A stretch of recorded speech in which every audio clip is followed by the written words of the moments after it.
Hi, everybody. Jennifer Schaus here. We're coming to you live today from Washington, D.C., and thanks for joining us in our webinar series covering the DFARS, or the Defense Federal Acquisition Regulation Supplement. We're going sequentially through the DFARS, so today we're covering DFARS Part 207. Our webinars are held on Wednesdays and Fridays at 12 o'clock. Everything is complimentary, and all of our recordings can be found on our YouTube channel, where you can find 700 plus other complimentary recordings on government contracting. If you're looking for any of the PowerPoints from today or any of our past 700 plus presentations, if you hop over to slideshare.net, you can log in there with your LinkedIn credentials. It does not cost anything, or you can sign up with a Gmail or other public account and again get access to the presentations. We do have advertising and sponsor options available. Okay, where to register for the series on our website under the section called the DFARS.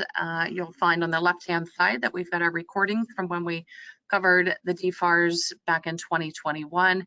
Things have changed in the last 4 years, so you'll find the schedule over on the right-hand side, and then we also put the recordings on the right-hand side as well. A little bit about us. We do provide professional services for government contractors, everything from proposal writing to helping you get onto, maintain, and make modifications to any contract vehicles that you may have. For companies that sell to federal contractors, we offer advertising in our newsletter, webinars, and events. You can email us at hello@jenniferschaus.com and ask for a media kit. We offer digital advertising, again, options in the newsletter, and here's some of the most recent statistics as far as our reach and some of the click rates. Now we want to thank our in-kind sponsors. This includes GovEvents, Fairfax County Economic Development Authority, and Set Aside Alert, which is the go-to platform to find contracting opportunities for small, women-owned, veteran-owned, hub zone, and 8A firms. You can visit setasidealert.com for more information. The Fairfax County Economic Development Authority has an online calendar of events and webinars, and you can find all of our webinars and our events on the Fairfax County Economic Development Authority calendar. Our friends over at GovEvents host a platform for posting and sharing events. Holly, do I have you? You do. Perfect. Okay, we can hear you. So we guys are connected. Thank you. Okay, we also want to thank the Virginia Apex Accelerator. You can find online training, resources, matchmaking events, and schedule a counseling workshop or counseling session with the Virginia Apex Accelerator. If you email them or click on the link that you see there on the screen, that will take you over to their calendar, again, where you can find additional resources. We now want to thank our paid sponsors. This includes BidSpeed. The BidSpeed platform allows users to search public sector opportunities at the federal, state, and local level. Users can also find anything from a compliance matrix to teaming partners, incumbent point of contacts, expiring contracts, and proposal templates. Discover, manage, and secure government contracts with BidSpeed. BidSpeed is an official partner of the SBA's ETG Empower to Grow program. Contact BidSpeed today. If you are thinking about contracting with DoD, you need to prepare for CMMC, the Cybersecurity Maturity Model Certification. C3's suite of CMMC solutions include C3 Command, C3 Catalyst, and C3 Core. These answer the needs of every defense contractor. Whether your CMMC priority is a fast, defined path to compliance, or you need the flexibility to manage multiple environments, C3 offers these compliance solutions. C3 is your partner with deep expertise in IT, cybersecurity, and compliance. Contact C3 today. WorkPlan. WorkPlan is an online contract management and accounting platform designed for federal contractors and hosted by Amazon Web Services. Get and stay DCAA compliant, manage your expenses, timekeeping, and forecasting. Plus, use the WorkPlan platform to manage, capture, and your CRM. Contractors can integrate their HR and payroll into this one easy to use solution. Contact WorkPlan today. Ateria.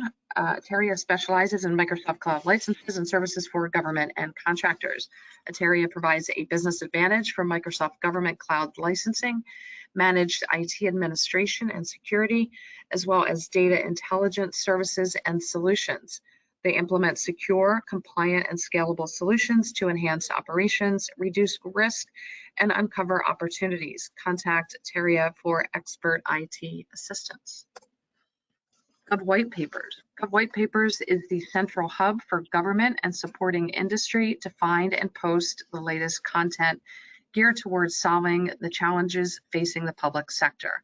With your free membership, you can add relevant white papers, case studies, data sheets, and more, making them available to a wider government audience.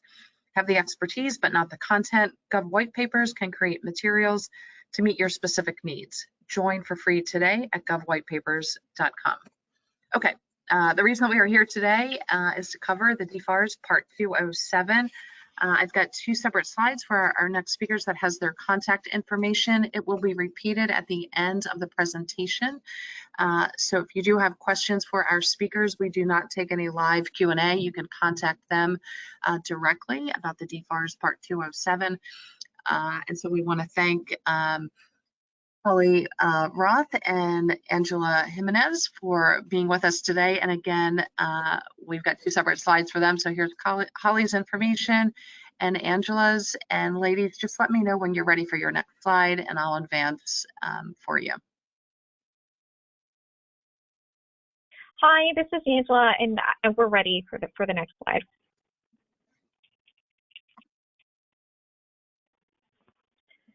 Great. So, part 207-1 is acquisition plan and plans, and so this refers to written requirements for a written determination that the commercial product or commercial service definition has been met by using FAR Part 12 procedures. And the primary purpose for establishing acquisition plans is to establish DoD mission requirements for efficiency and cost effectiveness and compliance regulations for acquiring commercial products and commercial services.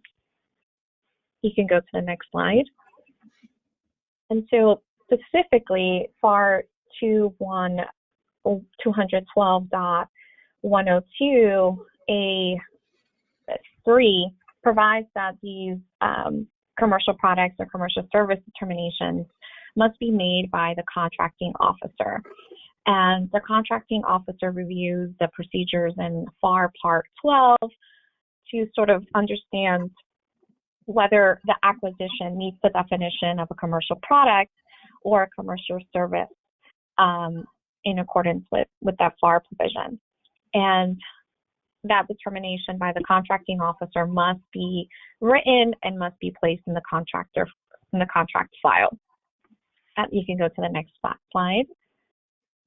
And so continuing with the requirements is that if approval needs to be made for a determination, it can go one level up from the contracting officer to determine whether the commercial product or service meets the definition of FAR 2101.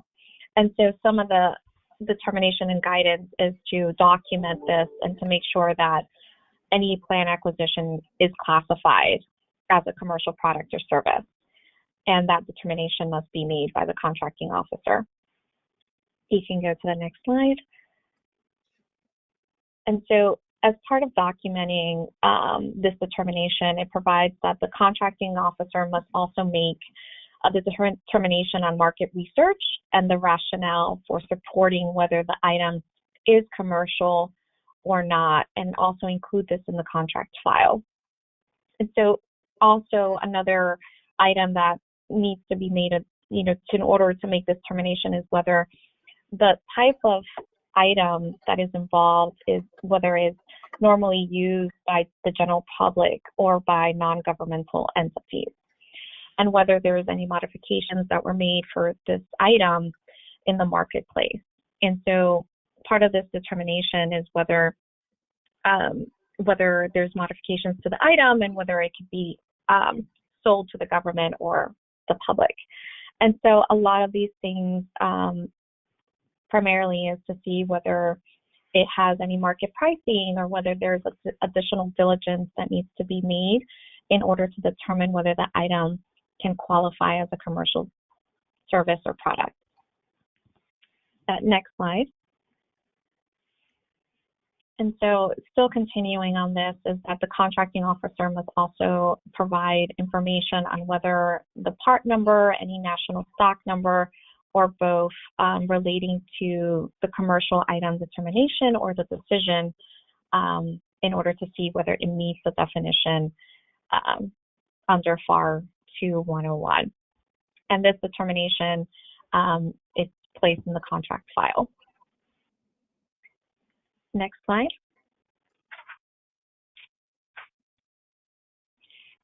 And with regard to the agency head's responsibility for what they're going to acquire, when they're going to acquire, it is not an easy task. They're obligated to prepare a written acquisition plan on a program basis for acquisitions for development, where the program is estimated to be 10 million or more. The acquisitions of products and services when the total cost of all contracts for the acquisition program is estimated to be 50 million or more, or 25 million in any fiscal year, and any other acquisition considered appropriate by the agency. Written plans, however, are not required in acquisitions for a final buyout or a one-time buy. And the term final buyout and one-time buy refer to a single contract that covers all known present and future requirements. This exception, however, does not apply to multi-year contract or contracts with options or phases. The department head must prepare a written acquisition plan for acquisition programs meeting the thresholds of paragraphs DA1 and B above of this section on a program basis, and other acquisition plans may be written on either a program or an individual contract basis. The program manager or other official responsible for the program has overall responsibility for acquisition planning. For the procurement of conventional ammunition, the single manager for conventional ammunition will review the acquisition plan to determine if it is consistent with retaining national technology and industrial-based capabilities. The department or agency shall submit the acquisition plan to the address in PGI 207103 and shall not proceed with the procurement until the SMCA provides written concurrence with the acquisition plan. Sorry, you can go to the next slide. I'm sorry. No worries, no worries. And the next one as well. Perfect. Thank you, Holly. You can no worries. And so the next slide as well. Yeah, perfect. Thank you, Holly. And so for this one, some of the contacts that are in the written acquisition plan include different sort of milestones and decisions that must be included in the acquisition plan so that planners could provide this information for the contracting officer to have the decision evaluated, whether it would be a commercial product or service. And the reason why the plan must include all this information is because DoD needs all the technical, business, management, and other considerations that will control the acquisition, and having the plan being set out will help with understanding the product or service, as well as whether it will vary based on the nature, circumstances, or the stage of the acquisition. Next slide. And so in preparing this plan, written acquisition plan, there are instructions that need to be followed, and these paragraphs A through B of the section 7.105 include some of these instructions that must be implemented in order to have a written acquisition plan. And for this, some of the items that need to be included must address the strategies for implementing performance-based acquisition methods and provide a rationale for not providing those methods as well. And then you can see subpart 37.3 for that. Next slide. And so some of the elements that must be identified in this written acquisition plan is the acquisition background and objectives, and that includes whether this is the statement of need, applicable conditions, whether it's compatible with existing future or systems or program, any cost, schedule, or capability performance constraints. In particular for cost, they're interested in whether there's a life cycle cost, design cost, application of those costs, whether there's a capability of performance, delivery of performance period requirements, as well as any trade-offs, risks, and acquisition streamlining as well. Next slide. And so also the subpart B also requires that the plan of action include several factors, and it's a long list of factors as well, and we can start with the sources of the plan, the competition, contract type selection, source selection procedures, acquisition considerations, budgeting and funding, whether the product description, the service, product or service descriptions, priorities, allocations, and allowance, whether it's contractor versus government performance, whether it's an inherently government function, and there's other consideration that we'll discuss later on that, whether it's a management information requirements, whether it's a make or buy type of service or product. Test and evaluation is another important factor. Logistics considerations, as well as government furnished property, and we'll discuss a little bit about equipment later in the slides. Whether there's government furnished information, as well as environmental, energy, and conservation objectives. Next slide. And some of these also include security considerations, contract administration as well, and also whether there's other considerations that are also included are standardization concepts, whether there's industry readiness programs, Defense Production Act is implicated, Occupational Safety and Health Act as well. Next slide. And to do some of the final considerations as well is that whether there's anti-terrorist statutes implicated, foreign sales implications as well, whether there's special requirements for the contract to be performed in the designated area, whether there's diplomatic missions, as well as anything else that is important for the service or product in order to have a fully laid out plan. And the last 2 points is whether there's milestones for the acquisition cycle and any identification of participants in the acquisition plan participation as well. And so those are the primary factors that should be included in the plan, but as well there's other factors that may impact the project or the service and should be also included. Next slide.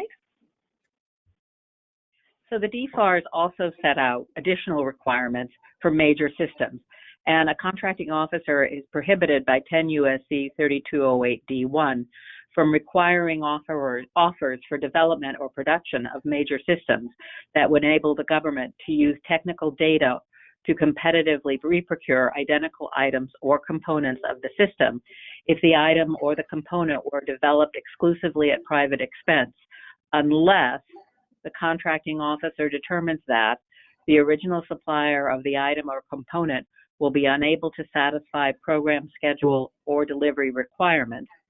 The proposals by the original supplier of the item or component to meet mobilization requirements are insufficient to meet the agency's mobilization needs, or the government is otherwise entitled to unlimited rights in the technical data. Next slide, please.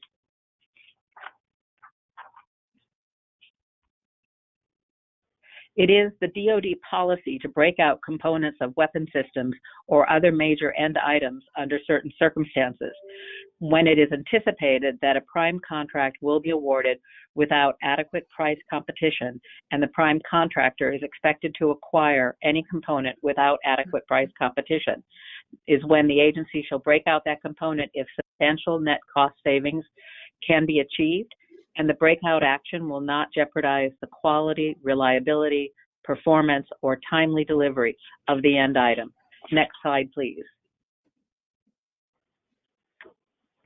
So even when either or both the prime contract and the component will be acquired with adequate price competition, the agency shall consider breakout of the component if substantial net cost savings will result from greater quantity acquisitions or such factors as improved logistic support. Breakout normally is not justified for a component that is not expected to exceed $1 million for the current year's requirement. Next slide, please. Great, thank you. So for this subpart is 207.3, it's contractor versus government performance. And so for here, particularly it says whether there's restrictions that prohibit the conversion of any work currently performed or designated for performance by a civilian personnel to contract performance. And this is an important subpart because it's important to make a determination whether it's a function of the government or contracted out to private industry based on mission objectives. And so functions that are inherently government or at its core for government must remain with the government and not be outsourced. Next slide, thank you. And so here in this subpart 207.3, it's related to equipment acquisitions. And so for equipment, particularly Section 401 states that if the equipment will be leased for more than 60 days, the activity must be prepared and provided to the contracting officer for justification to support a lease or purchase of the equipment. And Section 407 states that the requirements for authorization of certain contracts related to vessels, aircraft, or compact vehicles, there's a higher scrutiny for these types of contracts, and it prohibits the contracting officer from entering into contracts for lease or charter of any of these types of vessels or aircraft because these would need to have a higher level of authorization either by the Secretary of the Military Department, or it has to meet the requirements of 10 U.S.C. 71-3677. Next slide, thank you. Thank you, Angela. And so we move on to discuss, as Angela, touched on, inherently government functions and the Department of Defense's policy. And the policy requires a written determination that none of the functions being performed by a contract are inherently governmental, and that determination shall be prepared using DoD Instruction 1122, Guidance for Determining Workforce Mix, and shall include a determination that none of the functions to be performed are exempt from private sector performance. The head of the agency may enter into a contract for, next slide please. The head of the agency may enter into a contract for performance of the acquisition functions closely associated with inherently governmental functions.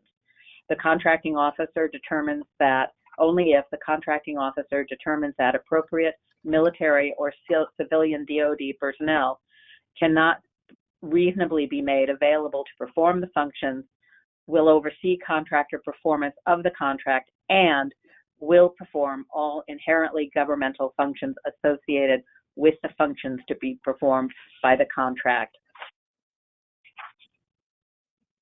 In accordance, the agency, in accordance with 10 SU, next slide please. In accordance with 10 U.S.C. 4508, the head of an agency may enter into a contract for performance of the acquisition functions closely associated with inherently governmental functions if the contracting officer ensures that the agency addresses any potential organizational conflict of interest of the contractor in performance of the functions under the contract. Next slide, please. Thank you, Holly. And so, yeah, so for PGI 207.53S70, it's relating to the Section 804 of the National Defense Authorization Act for fiscal year 205. So this limits contractor performance of acquisition functions that are closely associated and are inherently government functions. And so this helps to strengthen sort of DoD service acquisition planning process to provide a higher level of oversight, specification, and compliance to make sure that those mission requirements that are specifically to the government under DoD remain inherently government functions. Next slide, please. And so this subpart here, 270, talks about the buy to budget and additional quantities of end items. And so 207.7001 sort of talks about what it means to have an end item. And so it's defined as a production product that is assembled, completed, and ready for use or deployment. And so in order to have the next section, which is 207.7002, talks about the authority to acquire additional quantities of end items. And so DoD would have to authorize to have more funds available for these types of acquisitions at a higher quality for end items. And so the determination the agency would have to make is whether the agency has established a requirement for the end item that is expected to remain substantially unchanged throughout the period of the acquisition, as well as whether it's possible to acquire higher quality of the end item without additional funding because of production efficiency or other cost reductions. Next slide, please. And so another consideration is whether the amount of funds that is used for the acquisition of higher quality of the end item, whether that would exceed the amount provided under the law for acquisition of the end item, as well as subsection D, whether the amount provided under law for the acquisition of the end item is sufficient to ensure that each unit of the end item is acquired within the higher quality is fully funded as a complete end item. So the bottom line is for this section is to make sure that there is not unit control cost here, but also to make sure that the end item is fully funded as a complete end and that it's not subparts and not fully complete. And so there are limitations to this under 207.7003. And so for non-competitive acquisitions, the acquisition of additional quantity is not limited to not more than 10% of the quantity approved if there's a justification or approval prepared and approved by the contracting officer, but it must align with the requirements of FAR Part 6 for the acquisition of the end item that is completed. Next slide, please. All right, ladies, Great. Thank you so much for a great presentation. Since in the beginning you didn't have a chance really to say much about the firm or your individual practices. If you want to mention anything now, you're more than welcome to. But again, thanks everybody who has joined us, and thanks to our great speakers, and I'll turn it back to the speakers for a moment. Angela, do you want to go ahead and just talk about us both? Yeah, sure. So Holly and I, we work at Holland & Knight. Holly's a partner and I'm an associate, and we work on government contracts and in different aspects relating to government contracts as well.